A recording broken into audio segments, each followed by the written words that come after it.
Today we're going to explore the timeless wisdom packed into one of the most beloved little books ever written, Kahlil Gibran's The Prophet. We're going to journey through its core teachings on life, on love, and really on what it means to be human. So, what is this book? Well, it came out way back in 1923, and it's basically a collection of 26 beautiful poetic essays. But the amazing thing is how it explores these huge, fundamental parts of our lives all woven together into one single, really elegant story. And that story is about a prophet. His name is Almustafa. He's been living in this foreign city called Orphalese for 12 long years, just waiting. And then, one day it happens. He spots the very ship that's finally going to take him back home, to the island where he was born. But as he gets ready to go, his heart is just torn. He's full of joy to be going home, but also this deep sadness to be leaving the people he's come to know. When the townspeople hear he's leaving, they all flock to him. They're desperate. They just can't let him go without sharing his wisdom one last time. And so, right there in the big square in front of the temple, they start asking him about the deepest questions of life. And their questions, along with his amazing answers, well, that's the heart of the whole book. We're going to dig into these parting words, which really serve as a kind of guide for life. Okay, let's get into it. Here's the path we're going to take.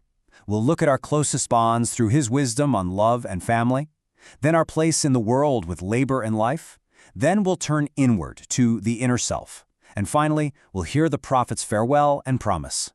So our journey starts where most of life really begins, with those fundamental connections of love and family.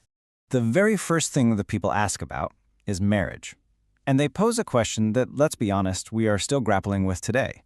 How can two people become one without completely erasing who they are as individuals?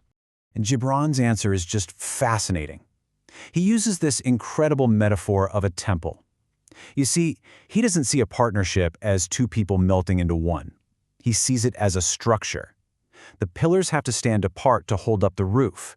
Each person has to be strong on their own for the relationship to work. And that's the paradox, right? True togetherness actually depends on individuality. He says couples should be like the strings of a lute. They're separate, they're distinct, but they vibrate with the exact same beautiful music. Love, he says, should be a moving sea between the shores of your souls, not some kind of restrictive bond. So from partnership, the conversation naturally shifts to that other huge relationship, parent and child. And he asks us to really think about what our true job is as parents. And Gibran gives us this image that you'll just never forget. He says that parents aren't the owners of their children. No, they are the instruments that life uses to continue its own journey. This just explains it so perfectly. The parent is the bow, right? You provide the stability, the strength. The child is the arrow, and they're meant to fly fast and far. But the archer, the one who's actually aiming and letting that arrow go, that's life itself, a force that's so much bigger than any one of us. Okay, so from our homes, we're now moving out into the world. Next, the prophet talks about our daily lives, and he starts with the very nature of our work. Is work just something we have to do, a means to an end, or could it be something more? Gibran really challenges this idea that work is just a chore we have to put up with. And his answer is so simple, but so profound. To work with love means you weave a cloth as if the person you love most is going to wear it. You build a house with that same affection. You sow seeds with tenderness. It's about pouring a piece of your own spirit into every single thing you do, no matter how small. And what about all the feelings that color our days? Well, Gibran says that joy and sorrow aren't opposites at all. They're two sides of the very same coin. They're totally inseparable. Think of it like this. The very same cup that was fired in a potter's hot oven is the one that now holds your cool wine. So, after talking about our relationships with everyone else, Gibran's teachings guide us to maybe the most important one of all, our relationship with our inner self. The people ask him about freedom. Now, we usually think of freedom as, breaking external chains. But Gibran, he looks way deeper than that. And here's where he hits us with this huge paradox. He's basically saying that real freedom is an inside job.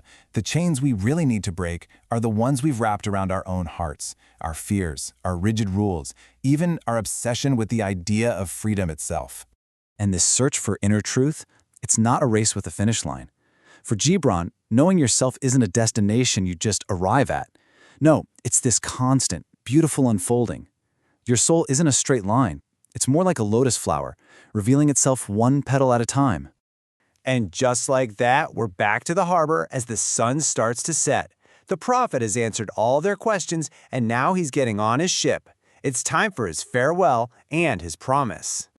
With these words, he gives them, and he gives us, this beautiful promise. He's suggesting that he'll return, that this kind of wisdom is eternal. It's his way of saying that truth and love are never really gone. They just get reborn, over and over again, in new forms. Gibran's prophet leaves us with his final thought ringing in our ears. His journey is over, but ours, of course, continues. So when you look back at everything we've talked about, on love, work, sorrow, freedom, what's the one piece of wisdom that really hits home for you, right now?